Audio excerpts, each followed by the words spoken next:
Hello दोस्तों, स्वागत है आप सभी लोगों का राजस्थान एकेडमी पर।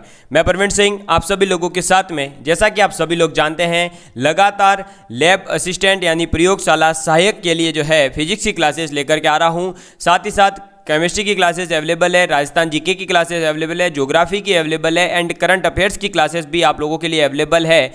और आपको पता होगा कि अब जो है करंट अफेयर्स के अंदर दोस्तों डेली वाली क्लास जो है उसके साथ में ही जैसे दिसंबर का करंट अफेयर है उसकी पूरी एक वीडियो लाई जा रही है, ताकि आप लोगों के जो करंट अफेयर है वो भी बहुत अच्छे से तैयार हो सके। साथ ही साथ आपको ये भी करंट अफेयर के अंदर ध्यान रखना है कि राजस्थान का करंट अफेयर्स आपके सिलेबस में है, तो आपको केवल राजस्थान का करंट अफेयर्स पढ़ना है। ऐसा नहीं हो कि आप जो है इंडिया का और वर्ल्ड का करंट अफेयर पढ़ने बैठ गए। तो स्पेसिफिक राजस्थान करंट अफेयर्स की क्लासेस मैं आप लोगों के लिए लेकर के आ रहा हूं, तो आप उन क्लासेस को जरूर अटेंड करें, नोट्स जरूर बनाएं और ज्यादा से ज्यादा लोगों तक शेयर भी जरूर करें।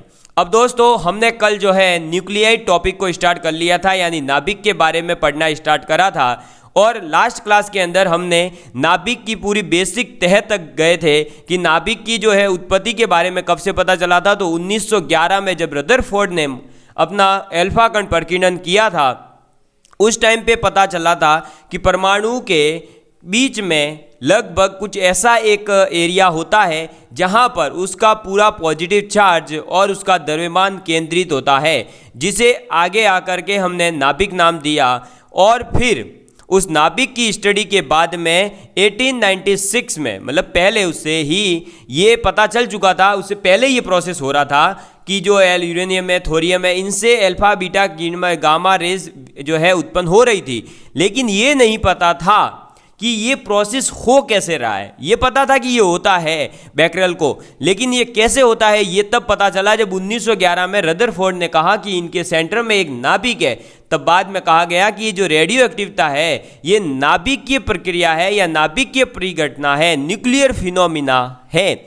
उसके बाद से इसके अंदर और स्टडी होती गई, फिर न्यूक्लियर की जो है स्ट्रक्चर के बारे में पता लगा। तो इसके नाभिक के अंदर प्रोटॉन और न्यूट्रॉन होते हैं। केवल एक एक्सेप्शन है हाइड्रोजन, जिसके पास में न्यूट्रॉन नहीं होते हैं।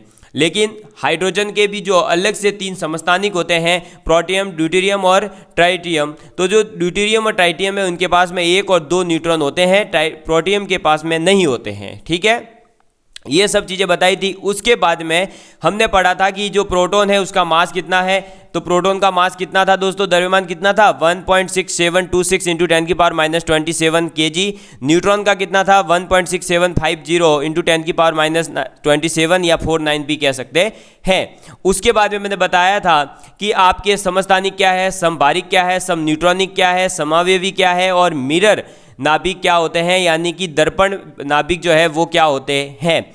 उसके बाद में मैंने आपको बताया था कि जो न्यूक्लियर की साइज है उसके लिए हम रेडियस इज इक्वल टू क्या लिखते हैं, तो R0 a की पावर 1/3, जिसमें a क्या था द्रव्यमान संख्या, R0 क्या था एक कांस्टेंट जिसकी वैल्यू होती है 1.2 इंटू 10⁻15 मीटर। ठीक है, और जिसे कहते हैं एक फर्मी। तो 1.2 फर्मी होता है आर की वैल्यू। फिर हमने उसका वॉल्यूम सीखा था। तो उसका वॉल्यूम क्या था दोस्तों, उसका वॉल्यूम था 4/3 पाई R0 क्यूब इंटू ए। उसके बाद में हमने सीखा था एटॉमिक मास यूनिट क्या होती है और 1 U की वैल्यू कितनी होती है। तो 1 U की वैल्यू थी 1.6605 इंटू 10⁻27 kg। उससे हमने जो है आइंस्टीन की जो द्रव्यमान ऊर्जा समतुल्यता का नियम है E बराबर mc², वहाँ से m को पुट करके c की वैल्यू को पुट करके हमने एनर्जी निकाली थी कि 1 U मास के अंदर कितनी एनर्जी होती है। तो वो हमारे आई थी 1.4924 इंटू 10⁻10 जूल। और जूल को इलेक्ट्रॉन वोल्ट में कन्वर्ट करने के लिए 1.602 इंटू 10⁻19 का हमने डिवाइड करा था। तो हमारे पास में एनर्जी आई थी 931.5 मेगा इलेक्ट्रॉन वोल्ट। और फिर वहाँ से हमने एक U बराबर क्या कहा था, 931.5 मेगा इलेक्ट्रॉन वोल्ट बट्टे c² जो है वो 1 U के इक्विवेलेंट होता है। और फिर हमने बात करनी है अब आज द्रव्यमान सती यानी मास डिफेक्ट के बारे में। तो दोस्तों देखिए, मास डिफेक्ट क्या कहता है कि हमने एक ये नाभिक लिया और एक ये परमाणु लिया। ठीक, इन दोनों के बीच में क्या होगा, नाभिक होगा। सपोज करो ये जो परमाणु है, ये x कोई परमाणु है, ये भी वही एग्जैक्ट x ही परमाणु है। इस x परमाणु का द्रव्यमान है कैपिटल M, जो आपको द्रव्यमान संख्या दे रखी है ना, मैंने बताई है ना द्रव्यमान संख्या क्या होती है, प्रोटॉन प्लस न्यूट्रॉनों की संख्या यानी न्यूक्लियॉन की संख्या जो होती है, ठीक है। तो ये आपका इसका जो द्रव्यमान है यानी इसकी जो A की वैल्यू है वो कितनी है, M। तो ऑब्वियस सी बात है कि भाई हमने क्या कहा है, द्रव्यमान संख्या बराबर होता है प्रोटॉनों की संख्या प्लस न्यूट्रॉनों की संख्या। तो यहाँ पर सपोज करिए कि इसके अंदर Z तो प्रोटॉन है और N आपके न्यूट्रॉन है, ठीक है। तो हम ये कह सकते हैं ना कि इसका जो M है, इसका जो M है यानी इसकी जो द्रव्यमान संख्या है वो बराबर होगी, इसके अंदर Z प्रोटॉन है तो प्रोटॉनों के द्रव्यमान जो होता है उससे मल्टीप्लाई कर देंगे प्रोटॉनों की संख्या से, प्लस N का मल्टीप्लाई कर देंगे न्यूट्रॉन की संख्या से, तो ये बराबर आना चाहिए। अरे भाई ऑब्वियस ही बात है। देखो एक बाल्टी है, जिस बाल्टी के अंदर क्या हुआ कि हमारे पास में हमने जो है एक गोला रखा, उस गोले के अंदर दो सपोज करिए पेन रखे हुए, क्या रखे हुए, पेन रखे हुए। अब सेम एग्जैक्ट वही पेन, सेम एग्जैक्ट वही बाल्टी, सेम एग्जैक्ट वही गोला दूसरा और है। तो एक तरफ तो हमने उस गोले के अंदर जो गोला है पूरा उसका भार मापा, यानी जो पेन है उनका भार मापा एक साथ, तो हमारे पास उसका भार आ गया M। और एक तरफ हमने क्या करा कि पेनों को जो अलग अलग द्रव्यमान है दोनों के उनको ऐड करा। तो बात तो भाई दो पेन एक साथ जोड़ूं चाहे अलग अलग दोनों पेन का अलग अलग निकाल के द्रव्यमान ऐड करूं, एक ही आना चाहिए था, ऑब्वियस सी बात है। लेकिन ये हमारी आशा के विपरीत होता है। जो हमें लग रहा था कि एक जैसा ही होगा वो एक जैसा नहीं होता है। और जब हमने प्रयोग से देखा तो M और जब आप समीशन कर रहे हैं, जब आप अलग अलग पार्ट्स को ऐड करके द्रव्यमान निकाल रहे हैं तो उन दोनों द्रव्यमानों के अंदर कुछ अंतर आता है, और जो अंतर आता है उसे कहा जाता है द्रव्यमान सती। क्या कहा जाता है, द्रव्यमान सती कहा जाता है। तो द्रव्यमान सती है क्या दोस्तों, कि आपके नाभिक का द्रव्यमान M इनके अवयवी न्यूक्लियनों के द्रव्यमान के सकल योग के बराबर होना चाहिए, परंतु नाभिक का प्रयोगों द्वारा पर्याप्त द्रव्यमान M सदैव उसके सकल योग से कम आता है, और इस द्रव्यमान के अंतर को द्रव्यमान सती कहते हैं। समझ में आ गई बात, क्लियर है। तो मैं आपके सामने ये तो मैंने समझाने के लिए लिखा था, अब यहाँ डेफिनेशन लिख देता हूँ, उसके बाद में आगे बात करते हैं। तो नाभिक का द्रव्यमान कैपिटल M इनके अवयवी न्यूक्लियनों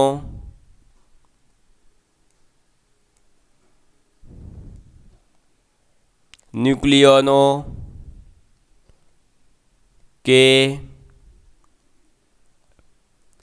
द्रव्यमानों के सकल योग यानी del summation of small m, इन सभी का अलग अलग जब ऐड करके निकालेंगे तब स्मॉल m के बराबर होना चाहिए, परंतु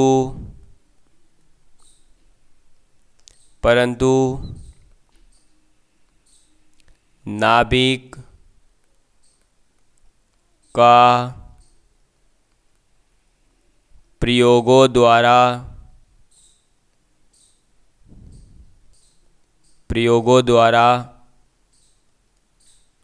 प्राप्त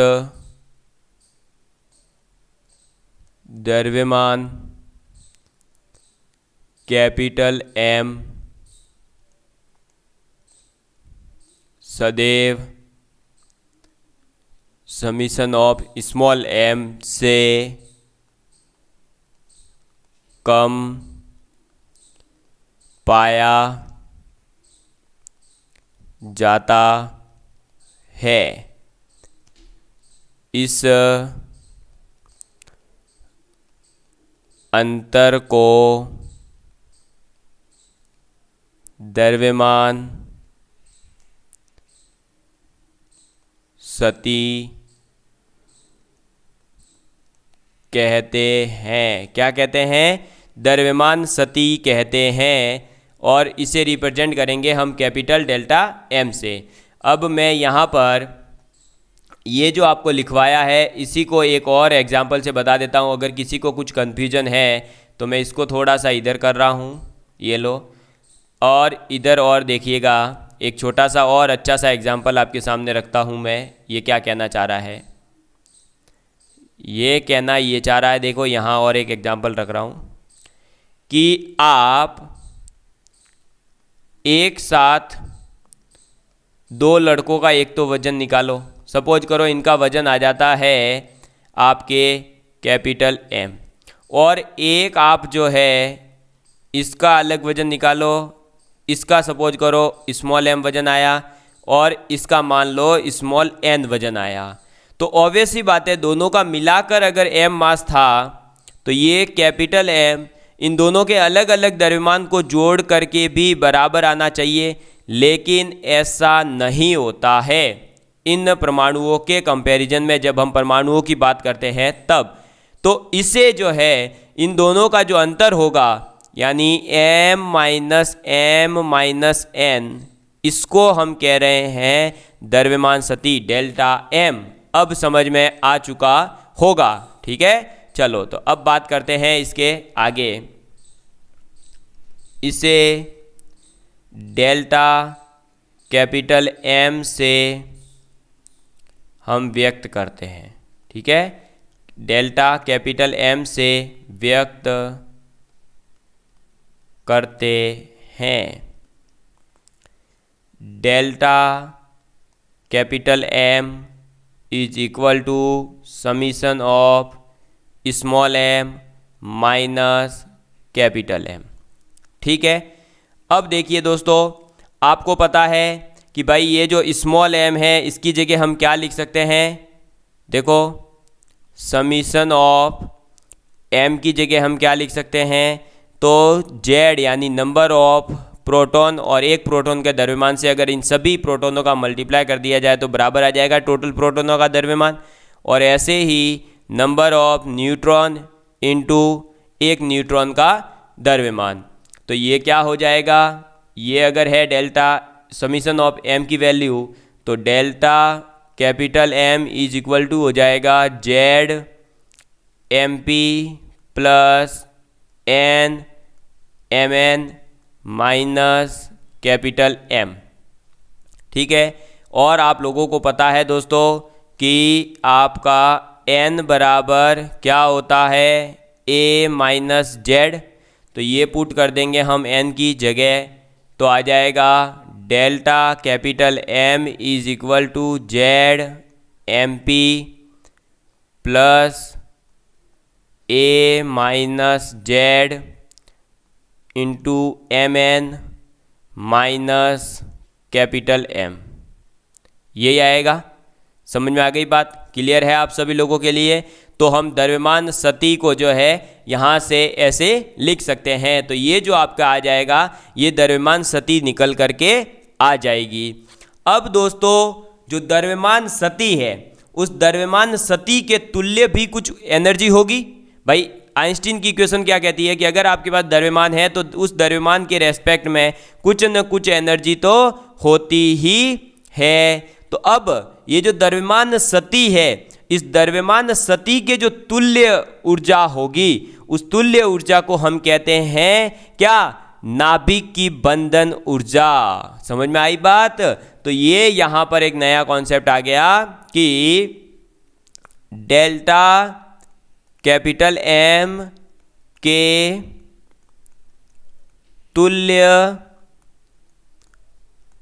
ऊर्जा तुल्य ऊर्जा को क्या कहते हैं? को नाभिक की बंधन ऊर्जा होती है। ठीक है, तो जो आपके द्रव्यमान सतही से हमें जो ऊर्जा मिलने वाली है उस ऊर्जा को हम क्या कहते हैं? उस ऊर्जा को कहते हैं नाभिक की बंधन ऊर्जा यानी बाइंडिंग एनर्जी ऑफ न्यूक्लियस। समझ में आ गई बात? तो हम ये कह सकते हैं कि delta E B binding energy is equal to द्रव्यमान सतही इंटू सी स्क्वायर। तो ये आपके नाभिक की बंधन ऊर्जा कितनी होगी वो निकालने का तरीका है। तो आप लोग निकाल सकते हैं ना? अरे आपको इसमें किसी प्रकार की कोई टेंशन नहीं है ना? क्लियर है आप सभी लोगों के लिए? तो नाभिक के अंदर जो न्यूक्लियन है वो सब न्यूक्लियन क्या एक दूसरे से बंधे हुए होते हैं। तो एक दूसरे से जो बंधे हुए होते हैं और उन न्यूक्लियनों को अगर हम पृथक करते हैं, अलग अलग करते हैं, तो हमें क्या करना पड़ेगा? उनको एनर्जी देनी पड़ेगी, यानी ऊर्जा जो है उनको देनी पड़ेगी। लेकिन अगर हम क्या कर दें कि नाभिक को जो आप एनर्जी दे रहे हो उसको तो हम नाभिकीय ऊर्जा कह देंगे, नाभिक की बंधन ऊर्जा।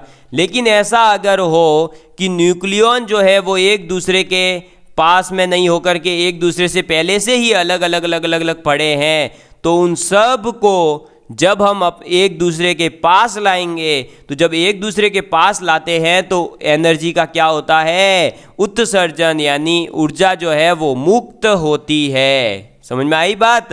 तो वो भी मैं आपको यहाँ डायग्राम में ही बता देता हूँ कि एक जगह तो हमें एनर्जी देनी पड़ेगी, एक जगह एनर्जी निकलेगी। तो सपोज करो कि ये सब ऐसे एक गोले के अंदर, न्यूक्लियस के अंदर proton neutron proton neutron proton neutron proton neutron proton neutron proton neutron proton neutron proton neutron proton neutron proton neutron proton neutron ऐसे भरे पड़े हैं। ठीक, तो जब ये प्रोटॉन न्यूट्रॉन ऐसे भरे पड़े हैं और इनको हमें अलग अलग करना है, ऐसे मतलब आपका जो है इनको थोड़ा थोड़ा दूर लेकर के जाना है। ये देखो इधर ये पूरे मिक्स में थे, अब इनको सपोज करो हमने दूर दूर कर दिया ऐसे। तो जब आप इनको दूर करोगे तो आपको क्या करना पड़ेगा? ऊर्जा देनी पड़ेगी। क्या करना पड़ेगा? ऊर्जा देनी पड़ेगी। ठीक, और ऊर्जा देनी पड़ेगी तो जितनी ऊर्जा आप दोगे उसे हम कहेंगे बंधन ऊर्जा, यानी बाइंडिंग एनर्जी कहेंगे। ठीक है, ये आपको याद रखना है। दूसरा आपके आ जाता है कि ऑलरेडी अगर ऐसे दूर दूर ही पड़े हो, सपोज करो ऐसे P N P N P N P N ऐसे अलग अलग पड़े और इन सब को मिक्स करके आपको ऐसे क्रिएट करना है कि ये पास में आ जाए सब ऐसे। समझ में आई बात? ये ऐसे हो जाए तो यहाँ क्या होगा? आपके जब पास आएंगे ये तो ऊर्जा मुक्त होगी, ऊर्जा उत्सर्जित होगी, ऊर्जा मुक्त होगी। ठीक है, समझ में आ गई बात? तो ये आपकी जो है ऊर्जा यहाँ पर क्या हो जाएगी? मुक्त होने वाली हो जाएगी। समझ में आ गई बात? क्लियर है? तो आपको मैंने आइंस्टीन की इक्वेशन के अनुसार बंधन ऊर्जा क्या होगी? Delta E B is equal to हो जाएगा delta M C C square. ठीक, अब देखो, अब इस डेल्टा एम की जगह मैं और भी तो कुछ लिख सकता था, तो मैं यहाँ पर आगे इसका डेरिवेशन करता हूँ। तो मैं delta E B is equal to, क्या मैं डेल्टा एम की जगह ये लिख सकता हूँ Z M P plus N M N minus capital M into C square? लिख सकता हूँ कि नहीं? अरे भाई ऑब्वियस सी बात है, लिख सकते हैं, इसमें क्या दिक्कत है? ठीक है, अब अगर हमारे पास में सपोज करिए कोई नाभिकीय द्रव्यमान के स्थान पर हम परमाणु द्रव्यमान यूज करना चाहते हैं, यानी किसी पर्टिकुलर परमाणु की बात की जाए जैसे hydrogen, helium, lithium, beryllium, boron, तो हम क्या करेंगे, तो हम कर देंगे क्या, तो हमें कुछ नहीं करना, केवल देखो ये है, इधर लिख रहा हूं नाभिकीय द्रव्यमान। ठीक है, अगर परमाणुीय द्रव्यमान यूज करना है तब भी क्या होगा, delta E B multiply Z M H hydrogen का द्रव्यमान plus N into M N यानी नाइट्रोजन का द्रव्यमान माइनस उस पर्टिकुलर परमाणु का द्रव्यमान कितना है और इंटू में सी स्क्वायर तो आएगा ही। तो ये यहाँ पर कब होगा ये फॉर्मूला यूज, जब परमाणु द्रव्यमान यूज करना है। समझ में आई बात, क्लियर हुई आपके? तो आपको यहाँ जो भी परमाणु दे रखा है उस परमाणु को आप यूज कर सकते हो। क्लियर है आप सभी लोगों के लिए? तो अब आपसे जो है यहाँ क्वेश्चन भी ऐसे ही पूछे जाएंगे कि आप जो है ये अगर दे रखा है तो इसकी बाइंडिंग एनर्जी निकालो, या आपको जो है ये पूछ लिया जाएगा इसकी बंधन ऊर्जा कितनी होगी, इसके अंदर प्रोटॉनों की संख्या कितनी है, इसके अंदर जो है आपके न्यूट्रॉनों की संख्या कितनी है, अलग अलग सब चीज़ें दे करके। ठीक है, अभी हम इस पे बेस्ड एक क्वेश्चन और नाभिकीय बंधन ऊर्जा तो हमने देख ली कि क्या है, लेकिन अब हम देखेंगे कि प्रति न्यूक्लियॉन यानी कि प्रत्येक एक एक न्यूट्रॉन के लिए या एक एक प्रोटॉन के लिए कितनी ऊर्जा की आवश्यकता होती है, उसके बारे में हम बात करेंगे। तब तक आप इसको नोट डाउन कर लीजिए। तो दोस्तों आप सभी लोगों ने इसको नोट डाउन कर लिया होगा। अब हम जो है करने जा रहे हैं क्वेश्चन। ठीक है, एक क्वेश्चन कर लेते हैं छोटा सा, ताकि आप लोगों के कॉन्सेप्ट बिल्ड हो जाएगा और आपको समझ में आ जाएगा कि आखिर ये जो हम पढ़ रहे हैं ये है क्या। ठीक है, चलिए तो हम कर रहे हैं क्वेश्चन, और क्वेश्चन है कि आपके पास में है ड्यूटेरियम या ड्यूट्रॉन। ठीक है, क्या है, ड्यूट्रॉन। ड्यूट्रॉन क्या होता है, हाइड्रोजन का समस्थानिक दो द्रव्यमान होता है इसका। ठीक, इसके अंदर एक हाइड्रोजन एक प्रोटॉन होता है, एक न्यूट्रॉन होता है। तो इसके लिए ड्यूट्रॉन के लिए बंधन ऊर्जा क्या, बाइंडिंग एनर्जी, बंधन ऊर्जा ज्ञात करें। ठीक है, हम क्या निकालने वाले हैं, ड्यूट्रॉन के लिए बंधन ऊर्जा यानी बाइंडिंग एनर्जी निकालने वाले हैं। चलिए, तो सबसे पहले तो आप सभी लोगों को इसके अंदर क्या क्या दिया हुआ है वो देख लो। तो देखो दोस्तों, आपको दिया हुआ है एक तो आपके प्रोटॉन का मास, प्रोटॉन का द्रव्यमान वो दे रखा है 1.007 U। ठीक है, हालांकि ये आपके क्वेश्चन में हर बार दिया हुआ ही होता है, सभी क्वेश्चन में, एग्जाम में भी। न्यूट्रॉन का द्रव्यमान कितना दे रखा है, 1.008। ठीक है, U। और आपका जो ड्यूट्रॉन है उसका द्रव्यमान कितना दे रखा है, तो वो दे रखा है 2.013 U। क्लियर है, ये तीन चीज़ें आपको ऐसे ब्रैकेट में दे रखी होगी, या पेपर के स्टार्टिंग में ही जो है ये चीज़ें कुछ दे दी जाती है। और आपको पता ही है 1 U बराबर कितना होता है, 931 पॉइंट, या फिर 931 भी ले सकते हैं, या 931.5 मेगा इलेक्ट्रॉन वोल्ट बट्टे C स्क्वायर होता ही है। अब ये बताओ नाभिकीय बंधन ऊर्जा का फॉर्मूला क्या है, तो delta E B is equal to क्या होता है, Z M P plus A minus Z into M N minus capital M गुणा सी स्क्वायर। ठीक है, ये होता है। अब देखो जेड यानी कि ये रहा एक है हमारे पास, एम पी यानी ये रहा, ए यानी कि 2 ये रहा, 2 माइनस जेड यानी ये रहा, एम एन यानी ये रहा, एम यानी एम डी ये रहा। तो हमारे पास में सब कुछ दे रखा है, हमें किसी को भी कुछ भी करने की ज़रूरत नहीं है, सिर्फ वैल्यू पुट करनी है। चलो करो तो भाई। z की वैल्यू 1, mp की वैल्यू कितनी है 1.007 u है ना। तो u जो है देखो, u यहाँ पर भी आएगा, u यहाँ पर भी आएगा, u यहाँ पर भी आएगा। हम सभी में से u को कॉमन ले लेंगे, ठीक है। प्लस a की वैल्यू कितनी है तो 2 है, -1, और mn की वैल्यू कितनी दे रखी है, एक सेकेंड, हाँ, mn की वैल्यू कितनी दे रखी है दोस्तों, तो 1.008 माइनस m क्या होता है, उस जो आपका नाभिक है उसका द्रव्यमान। तो नाभिक का द्रव्यमान कितना दे रखा है, यानी ड्यूट्रॉन तो है, तो ड्यूट्रॉन का द्रव्यमान कितना दे रखा है 2.013, और इन सभी में u आया था, उस u को हमने ले लिया बाहर और ये हो गया c²।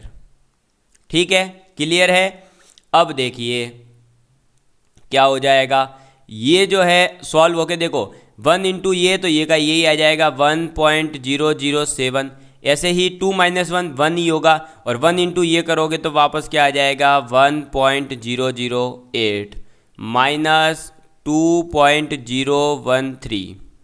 ठीक है, और u इंटू c², जैसा कि आपको पता है दोस्तों, और मैंने अभी जस्ट ही लिखवाया है ये चीज़ें, कि एक u बराबर होता है 931.5 भी ले सकते हैं, अदरवाइज आपको जो है 931 भी ले सकते हैं कैलकुलेशन के लिए। तो मैं 931 ले रहा हूँ, 931 मेगा इलेक्ट्रॉन वोल्ट बट्टे c² होता है। तो u गुणा c², इसकी वैल्यू कितनी हो जाएगी 931 मेगा इलेक्ट्रॉन वोल्ट। अरे होगी या नहीं होगी, होगी ना। तो मैं uc² की जगह ये पुट कर देता हूँ, कर दूँ डायरेक्ट पुट 931, कर दो सर, ठीक है। तो ये 931 मेगा इलेक्ट्रॉन वोल्ट में अब ये जो है आपके कन्वर्ट हो गया पूरा का पूरा। अब आप क्या करोगे, इसको सॉल्व करोगे तो 1.007 और 1.008 इसको ऐड करोगे तो कितना आ जाएगा 2.015 माइनस 2.013 है, और ये 931 मेगा इलेक्ट्रॉन वोल्ट है। अब ये देखो, ये अल्टीमेटली कितना लिखा है 2015 और ये 2013, 2015 माइनस 2013 हो जाएगा 0.002, और उसका मल्टीप्लाई हो जाएगा 931 मेगा इलेक्ट्रॉन वोल्ट से। ठीक है, जब आप इन दोनों का मल्टीप्लाई करोगे तो आ जाएगा आपके कितना, मल्टीप्लाई कर लो, देखो डायरेक्ट 2 से करो, 2 एकम 2, 2 तिया 6, 2 9 में 18, यानी कि आएगा आपके कितना 1862, और 3 के बाद में पॉइंट है, यानी यहाँ पॉइंट लग जाएगा। तो बस ये आंसर है, मेगा इलेक्ट्रॉन वोल्ट। हमारा आंसर आ गया मेगा इलेक्ट्रॉन वोल्ट में। अब अगर आप चाहते हैं कि हम इसको जो है किसी और क्वांटिटी में जूल में कन्वर्ट करना है, तो आप इसका मल्टीप्लाई कर दो। किससे, जूल में कन्वर्ट करने के लिए, देखो जूल से इलेक्ट्रॉन वोल्ट में कन्वर्ट करने के लिए हम डिवाइड करते हैं किसका 1.602 इंटू 10⁻⁻⁹। तो अगर मुझे इलेक्ट्रॉन वोल्ट को जूल में कन्वर्ट करना है तो मैं मल्टीप्लाई कर दूंगा, तो इसका मल्टीप्लाई कर दो 1.602 इंटू 10⁻⁹, तो आपका ये जूल में कन्वर्ट हो जाएगा। ठीक है, क्लियर हो गया। तो ऐसा क्वेश्चन आपसे पूछा गया है। अभी जब हमने कल लेक्चर लिया था तो मैंने स्टार्टिंग में सबसे पहले यही चीज़ आपको बताई थी, या नहीं बताई, बताई थी ना। तो बस उस चीज़ को आप याद रखेंगे। ठीक है, चलिए आगे बढ़ते हैं।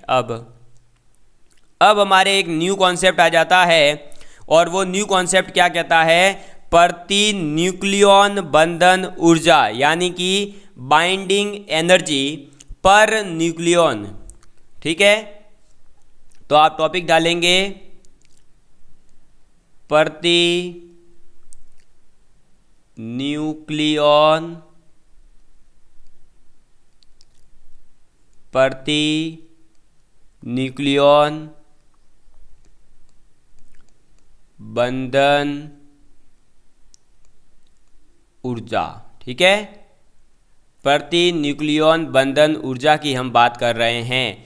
तो प्रति न्यूक्लियन बंधन ऊर्जा का मतलब क्या है, जो हमने देखो एनर्जी निकाली ये पूरे के पूरे इस न्यूक्लियस के लिए निकाली, ड्यूटेरॉन के लिए। लेकिन अगर आप इसे पूछा जाए कि इस ड्यूट्रॉन के एक प्रोटॉन की कितनी एनर्जी है या एक न्यूट्रॉन की कितनी एनर्जी है, तो आप क्या करेंगे कि इसके अंदर इसके द्रव्यमान A से आप डिवाइड करेंगे तो आपको प्रति न्यूक्लियन बंधन ऊर्जा मिल जाएगी। तो आप लिखेंगे कि नाभिक की बंधन ऊर्जा डेल्टा EB में इसकी द्रव्यमान संख्या A से भाग देने पर प्राप्त राशि प्रति न्यूक्लियन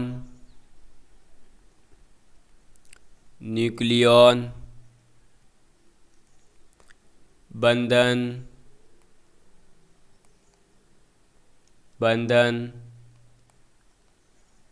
प्रति न्यूक्लियन बंधन ऊर्जा कहलाती है। ठीक है, तो और इसे आप जो है या तो लिखेंगे डेल्टा EBN या फिर आप इसे कह देंगे बार डेल्टा EB, ठीक है, से व्यक्त करते हैं। समझ में आ गई बात? ठीक है, तो इससे या तो आप डेल्टा EBN से या फिर बार डेल्टा EB से व्यक्त कर सकते हैं। तो डेल्टा EBN बराबर क्या होता है, बराबर होता है डेल्टा EB अपॉन में A। समझ में आ गई बात? इस चीज़ को आप याद रखेंगे कि डेल्टा EBN बराबर होता है डेल्टा EB अपॉन में A। क्लियर है? और A क्या है? द्रव्यमान संख्या है उस न्यूट्रॉन की, यानी जिस परमाणु की बात कर रहे हैं ना, जिस परमाणु के न्यूट्रॉन की बात कर रहे हैं उस परमाणु की। ठीक है, समझ में आ गई बात? क्लियर है आप सभी लोगों के लिए? और अब यहाँ आपको एक स्टार पॉइंट डाल करके लाइन लिखनी है। सर क्या लाइन लिखनी है? तो ये लिखनी है कि नाभिक के लिए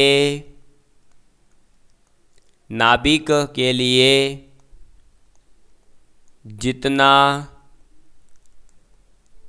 अधिक प्रति न्यूक्लियन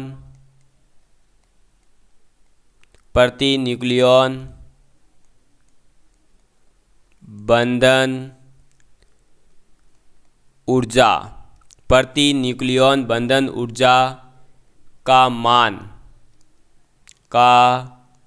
मान है, उतना ही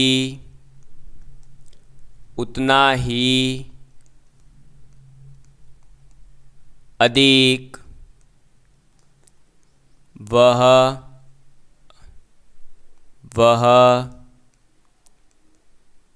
नाभिक स्थायी है।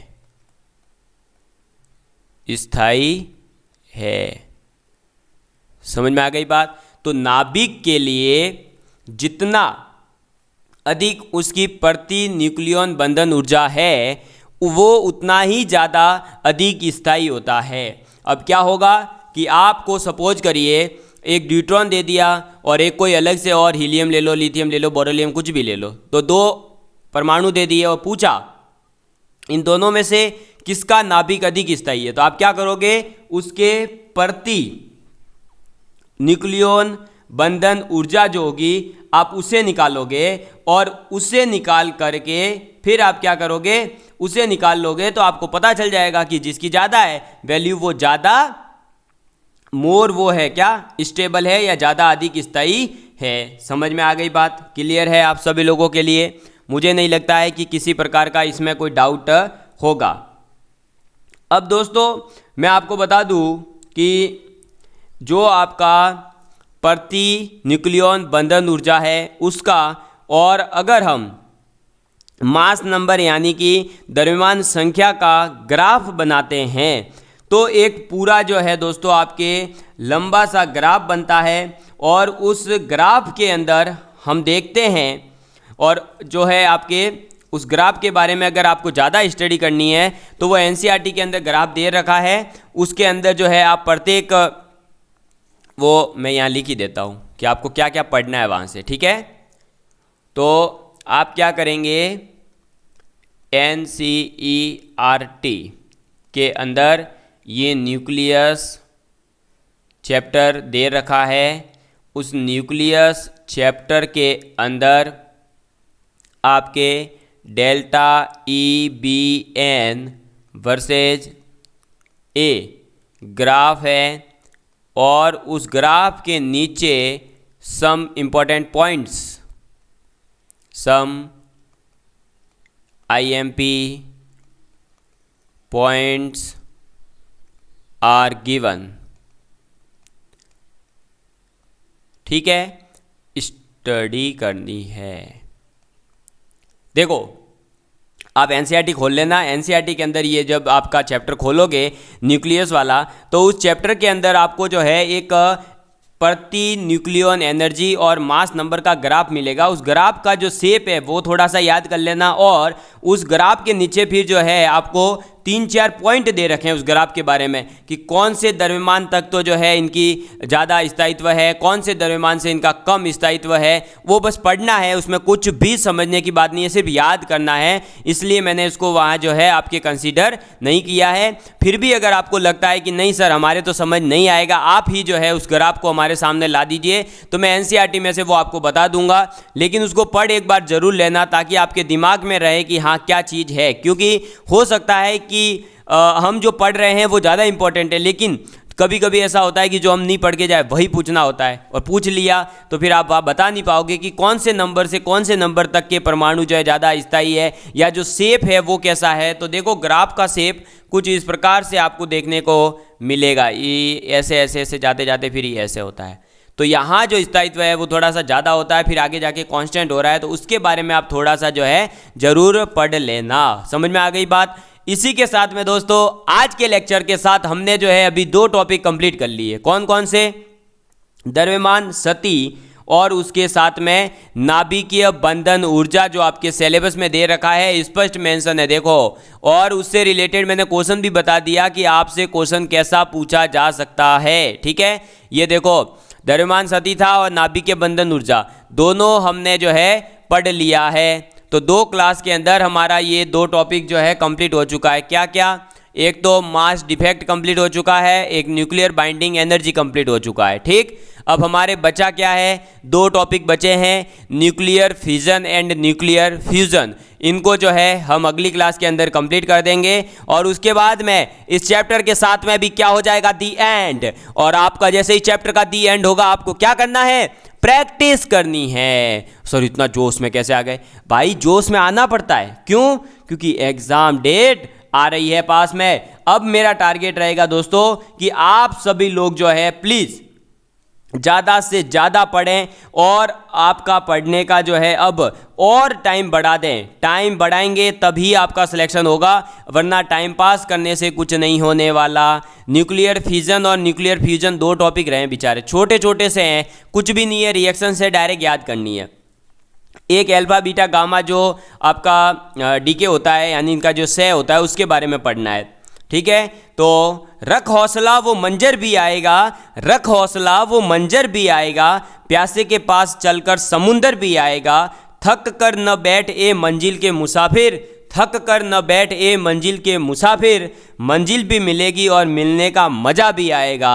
मंजिल भी मिलेगी और मंजिल के मिलने का मज़ा भी आएगा। तो दोस्तों, आप लोग अगर लगातार मेहनत करते जा रहे हैं तो निश्चित रूप से ही आप अपना सिलेक्शन जो है ले लेंगे। और लास्ट में मैं आपसे पूछना चाहता हूं कि आप क्या चाहते हैं, nuclear fission and nuclear fusion को अलग अलग टॉपिक यानी अलग अलग लेक्चर में लें, 2 लेक्चर लें, या एक ही लेक्चर के अंदर दोनों का दी एंड कर दें और लास्ट में फिर हाइड्रोजन परमाणु का बोर मॉडल पढ़ के हम यूट्यूब के इतिहास में पहली बार पूरा सिलेबस एक सब्जेक्ट का यूट्यूब पर मैंने करवाया, उसके बाद हम स्टार्ट कर देंगे केमिस्ट्री, और फिर आपके लिए करंट अफेयर्स की क्लासेस चलाई जा रही है। इंडिया एंड वर्ल्ड जीके की भी मैं क्लासेस लेकर के आऊँगा और आप लोगों को पढ़ाऊँगा, मैं लाऊंगा और फ्री ऑफ कॉस्ट लाऊंगा। सबसे बड़ी बात है फ्री ऑफ कॉस्ट, सब कुछ फ्री ऑफ कॉस्ट। साला सिलेक्शन नहीं होगा ना तब तक रोकूंगा, तब तक आपको जो है बिठा के रखूंगा।